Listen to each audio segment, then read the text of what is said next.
Pasca penetapan tersangka dugaan kasus korupsi Pasar Cinde yang melibatkan mantan Gubernur Sumsel Alex Nurdin dan 3 orang lainnya, pedagang dan masyarakat kini berharap agar Pasar Cinde dapat segera dibangun kembali.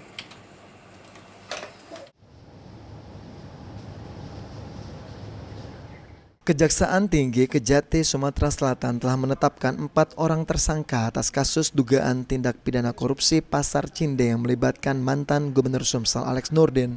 Menanggapi hal tersebut, salah satu pedagang Pasar Cinde Andes mengatakan dengan telah ditetapkannya beberapa orang sebagai tersangka, permasalahan mengenai Pasar Cinde segera diselesaikan sehingga para pedagang dapat kembali berjualan seperti sebelum pembongkaran.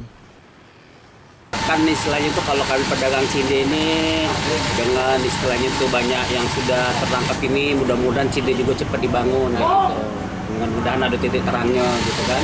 Terus juga kan sekarang lah dipindahkan ke pasar katanya, lagi di provinsi balik ke kota. Dan dengan diambil kota, jadi fungsi Pasar Cinde itu balik lagi pasar kayak dulu baik gitu. Hal senada disampaikan oleh salah satu warga Maman yang mengatakan tentunya ia meminta pasar ini untuk segera dibangun agar pasar lebih rapi dan lebih ramai seperti sebelumnya. Selain itu, parkir yang minim saat ini menyebabkan warga susah untuk memarkirkan kendaraannya ketika ke pasar.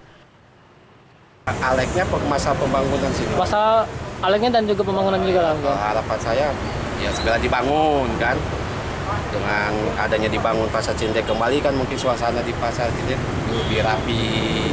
Cuman yang harapannya lebih diperluas ke parkirnya nanti kan. Soalnya di sekarang ini kan susah parkir orang. Dengan telah ditetapkannya tersangka atas dugaan kasus korupsi pembangunan Pasar Cinde, diharapkan pembangunan pasar yang menjadi salah satu pusat perekonomian bagi masyarakat Kota Palembang dapat kembali dilanjutkan. Ilham Wahyudi, PAL TV.